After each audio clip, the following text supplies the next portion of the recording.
العالمين والصلاة والسلام على سيدنا ونبينا محمد وعلى آله وصحبه أجمعين. Assalamu alaikum wa rahmatullahi wa barakatuh. Okay, we've come to the end of the story of Adam alayhi salatu wasalam, and also the story of Habil and Qabil, which we did last time. And after this, what is important to know is that Adam alayhi salam and Hawa, as I said previously, they were in the whole civilization started around Mecca, around the Arab world. And from there, obviously, they had children, according to one hadith, which Imam Tabari has narrated. Hawa, she gave birth to 20 sets of twins, so that's 40 children. And Ibn Ishaq, there's another narration there that says that there were 120. There was 120 children altogether that she gave 120 sets. So there's one that says 20 sets, one other one says 120 sets. And I know I said another narration differently, which was more than that. Nevertheless, they gave birth to those children.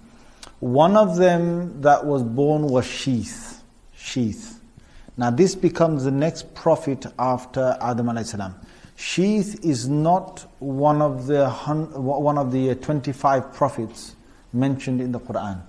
However, his name has been mentioned in ahadith and also in narrations that are found in the Torah. He was the son of Adam alayhi salam, and he was given to Adam alayhi salam as a gift. Sheath means hibatullah, or it means a gift of Allah. Why he was a gift was because when Qabil killed Habil in the last story that I told you, that's when Allah Azza wa Jal gave as a gift to Adam alayhi salam Sheath. Now this was a very, very righteous man who grew up. And don't forget that the early Anbiya, so we're talking about in the time of Adam alayhi salam, most of the things that he did, apart from giving them some education of about Allah, about the Akhirah and so on, they all gave that. Apart from that, he taught them how to be civilized on this earth. So his son would carry that on. And from the progeny of Sheath would come Idris alayhi salam, which is a prophet mentioned out of the 25 prophets in the Quran. So you have Adam, and then you have Idris, and then later on you have Nuh alayhi salam, which is going to be the major discussion of today about Nuh alayhi salam. So Adam, you have Idris, and all these three have been mentioned in the Quran. In between Adam and Idris, there is the son of Adam alayhi salam, whose name is Sheath. Now, they say that there's a hadith that says, and Rasulullah sallallahu alaihi wasallam has talked about the different Anbiya. So he was asked, this is a hadith according to Ibn Hibban in his Sahih riwayah, in his authentic narration. Abu Dharr radiallahu anhu said, he said, O Messenger of Allah, Kamil Anbiya, how many prophets have been sent? So Prophet sallallahu alaihi wasallam, he says, 124,000 prophets have been sent to this earth.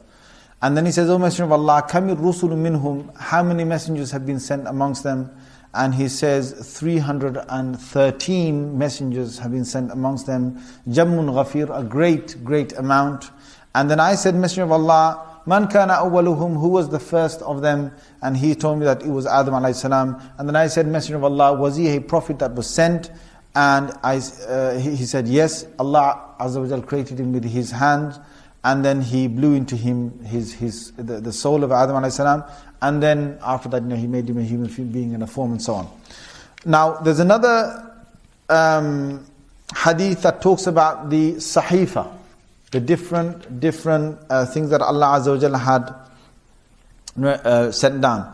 So Abu Dharr al-Ghifari, again in a hadith from the Prophet sallallahu alaihi wasallam, and this is a hadith, sahih hadith in Ibn Hibban again, that says that Rasulullah sallallahu alaihi wasallam, he said that Inna Allah anzala, Allah had revealed onto the earth mi'ata sahifa wa arba' suhuf. Allah has sent 100 scriptures. Now scriptures are small books, and large books that we've got are 4. That's the Torah, Zabur, Injil and the Quran. However, the small scriptures that Allah Azza wa Jal sent, they might be seen as the equivalent of some surah or something in the Quran. So Allah sent 100 of them to the earth. And of them, 50 of them were sent unto Sheath alayhi salam. Sheath was given 50 of those scriptures. This is a Sahih Hadith, and we can take benefit from that. Again, we don't know the details of those, but what we have is we have got part of them of these scriptures. Then just the fact that they were sent are mentioned in the Quran, and there's a reason for that. Is that Allah Azza wa Jal, though He sent 4 great books to the earth, and they were for the great guidance of mankind, Allah always has informed His servants of how to connect with Him, and Allah wanted those servants to know about Him, and Allah wanted them to be guided by these prophets individually in small ways. Now the guidance of Allah Azza wa Jal is from the greatest guidance to the smallest guidance. In fact, if right now we haven't got prophets. Right now you haven't got prophets. And you've only got the book of Allah, and you've only got the sunnah of the Prophet ﷺ. So how do you know that Allah is guiding you? Well, there's many ways. And one of those ways is that you either get it guided from the Quran, so you see an ayah, you think, wow, that relates to me. That relates to me. So that's one way. But another way is that though Allah is not going to send another prophet to the earth, there are many signs that a human being can see, and there are thoughts in the mind that occur. You know what? I shouldn't do this. You know what? I should be doing that. Allah Azza wa Jal guides people right directly. This is not wahi, this is not revelation.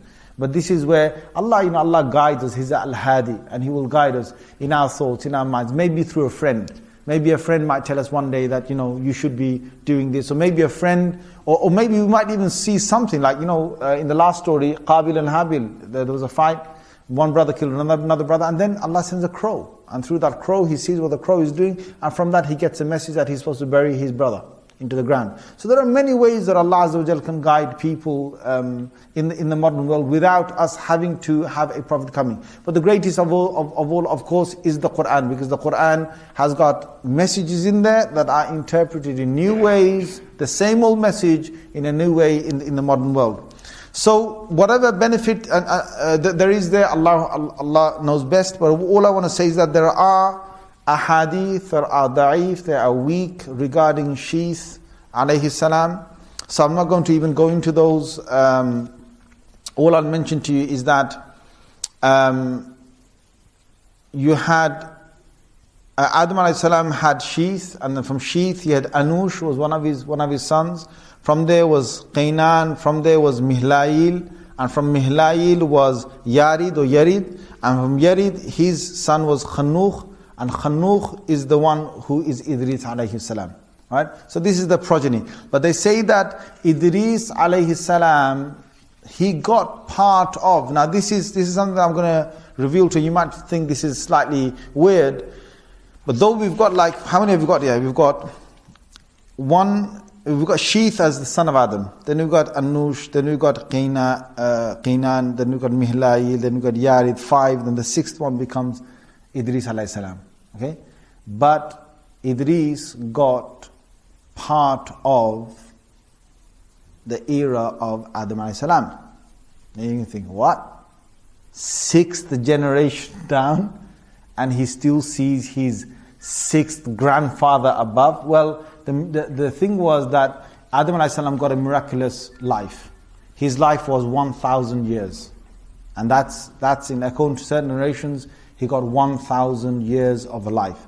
And Adam alayhi salam, his life of 1,000 years, Allah gave. Why? Because He wanted him to have this, He wanted him to establish the way that the children of Adam alayhi salam should be on this earth.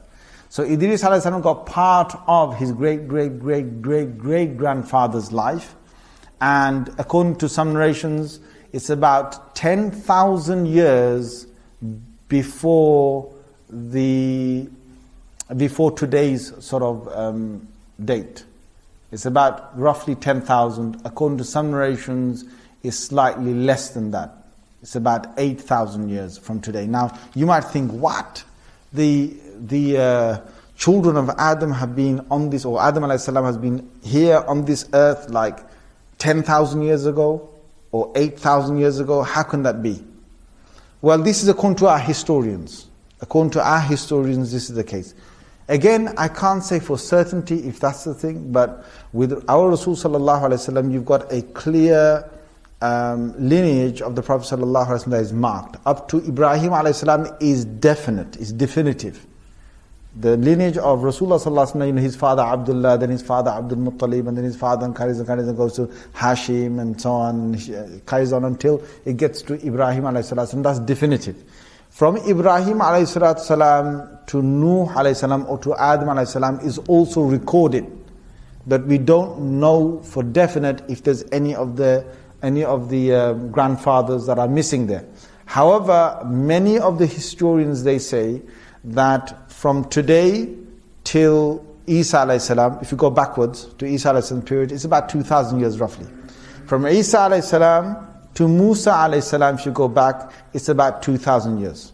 From Musa alayhi salam, you go to Ibrahim alayhi salam, it's roughly another 2,000 years. From Ibrahim alayhi salam, you go back to Nuh alayhi salam, it's about another 2,000 years. And from Nuh alayhi salam to Adam alayhi salam, it's roughly another 2,000 years. Now again, I can't tell you for certain what is there, what is not there, and so on, how much of this is valid or not. But it's certainly not, according to our narration that is, it's not 50,000, 100,000 years or whatever. Now the earth is much older, don't get me wrong. The earth, the scientists that might make discoveries on the ground and so on, of fossils and how old they are. Now, the earth is certainly a lot older.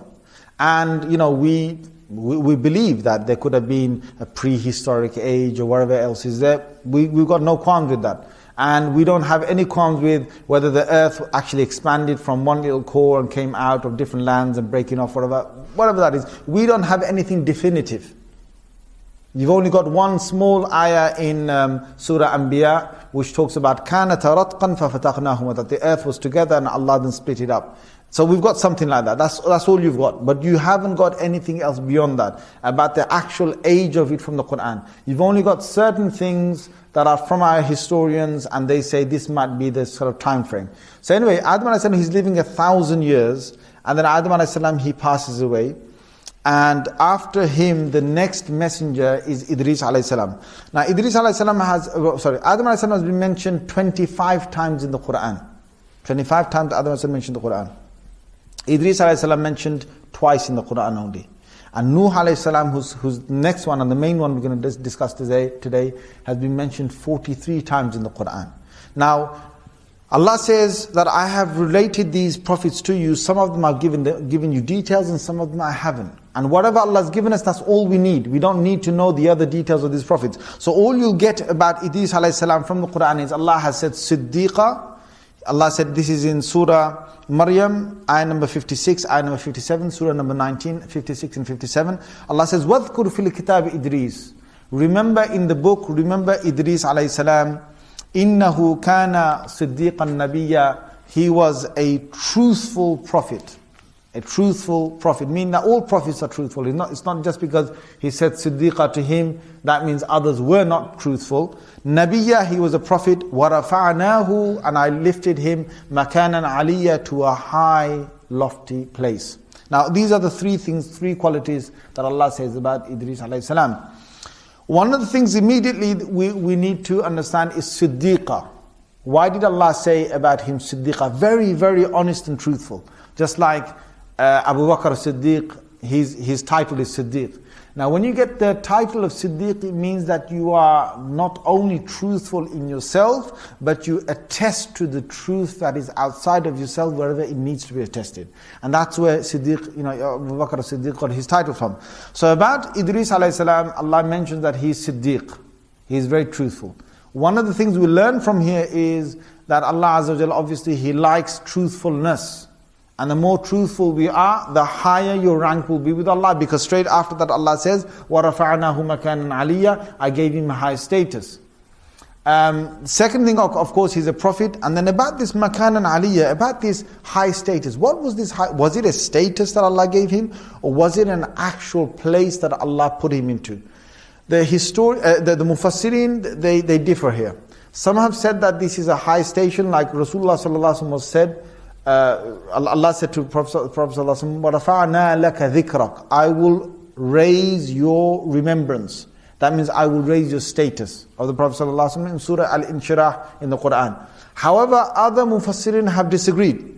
And they've said that it doesn't mean it's a status of his in terms of rank. No, it's actually that Allah put him in a high place, because the word has been used makanan. I put him in a place. What does that mean?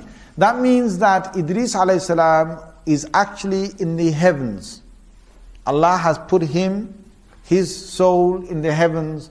And when Rasulullah sallallahu alaihi wasallam, according to a hadith of Bukhari and Muslim, when Prophet sallallahu alaihi wasallam went to